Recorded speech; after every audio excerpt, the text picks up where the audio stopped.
FNCC na illegal oiba kuki hilambi tiger amadi German road lotho haina kauba ban yelhomi oiba naga amadi maitai na sagotli mai pa punwa kholag update tagi lokha charake Chwarchanba district ta kuki amadi Zomi singi marakta chayan aba lerakhiba adu hana mathi phongba hawrakle district asida kuki jo council haibalup amana Zomi singi ayaba yauduna thabak torakpabu Zomi council na yaning daba amadi pendaba phongdokpa hawrakpaga loinana Kuki jo council haibalup asi Zomi singi mapung oibalup ama oriba Zomi council na masak khangde haina phongdokre Mexico gi taxpan kaisum sangda khuthong narakpadagi prisoner tare sikre taraga mathoina so panangkre Mexico gi Veracruz talaiba taxpan kaisum sangda khuthong narakpadagi mioi tare sikre amasung taraga mathoina so panangkre hari khama press ki report amada khuthong nabagi thawdo adu kaisum sanga du da lairiba fadok sing amasung criminal gang khutpu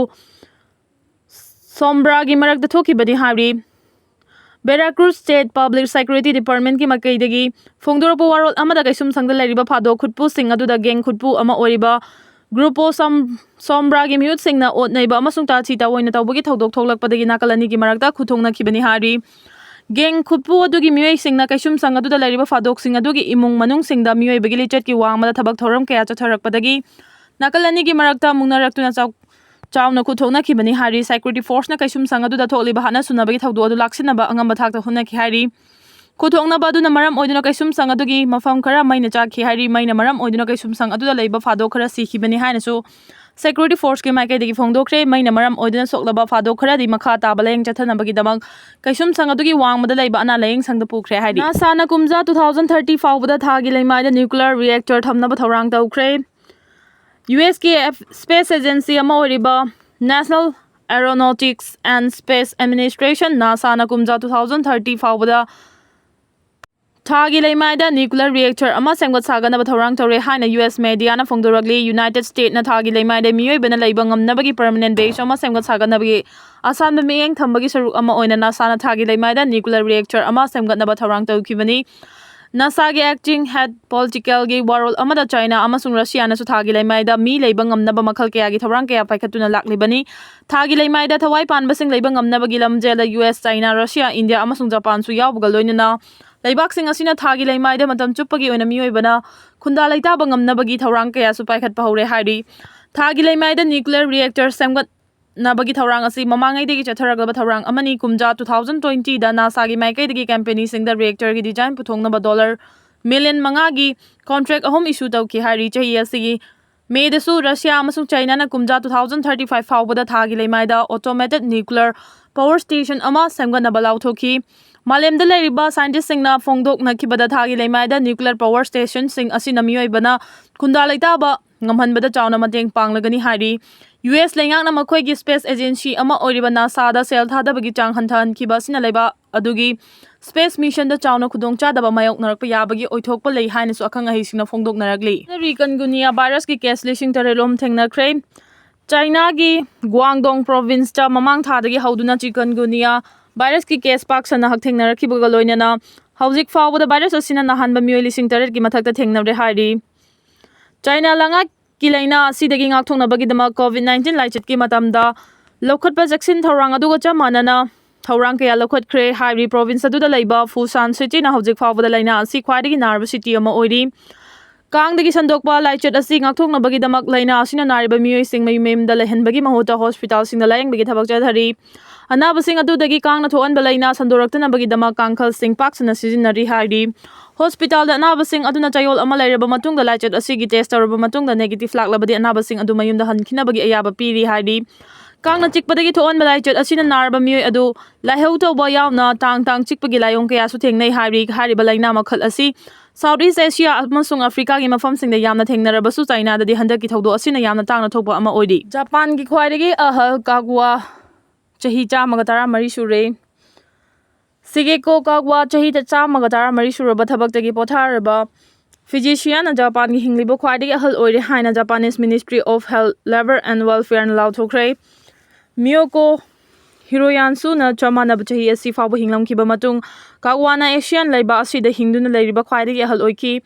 masagi chahi chamaga mapan suraba Tokyo 2021 Torch Rally da kagwana saruk yaduna games adugi history da khwaidagi ahal oiba Olympic Torch bearers singi manung da ama oiki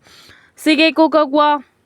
obstetrician amasung gynecologist oibana sinfamni. Malemgi anisuba lanjawda medical school dagi mahak graduate oiki. Lan adugi mamangda Osaka da hospital amada thabak tawri. Madugi matung ko na mahang na magi imungi clinic adu obstetrician amasung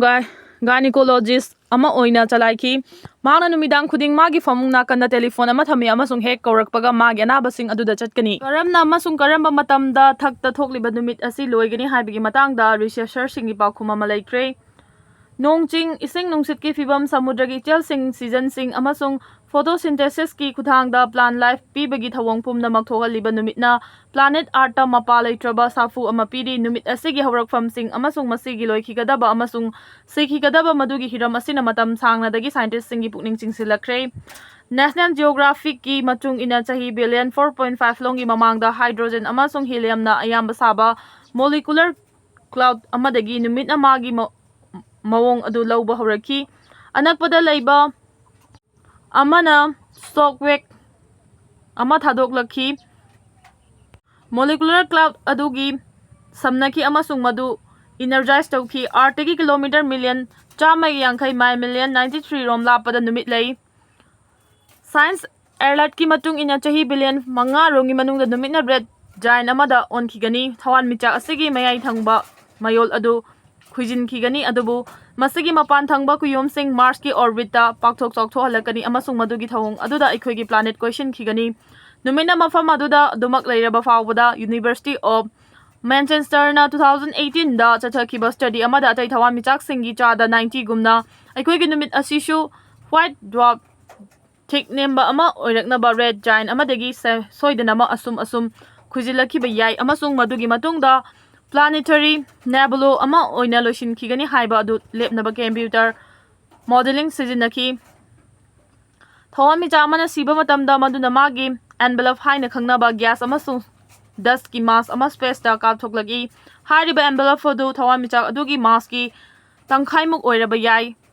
Masina thawan micha adugi mayai da lariba mayol adu hariba tangkak adu da thawan micha adugi mapunsi adu fuel loisalakpa amasung mamai thangda aroiba oina sidringegi mamangda aroibada mutkhigani haibadu phongdoi haina research paper adugi ayiba singi manungdagi ama oiriba United Kingdom gi University of Manchester dagi astrophysicist Albert Gilstrana sandokna haiki matam aduda sumnagi asaba mayol aduna kathurakliba envelope adu chahi lising tara astronomy dadi atenba matam ama oiba adumaklom langna ngangani. Planetary nebula bu uhaliba adu masinani planetary nebula kharadi asuki matik langi madudi thawan michak masamak adudi uba ngamdrana yamna mami samthaba light year million tarana khujil oiduna yamna lapkhraba mafam singdagi su uba ngami haina astrophysicist aduna sandokna taktuna haiki.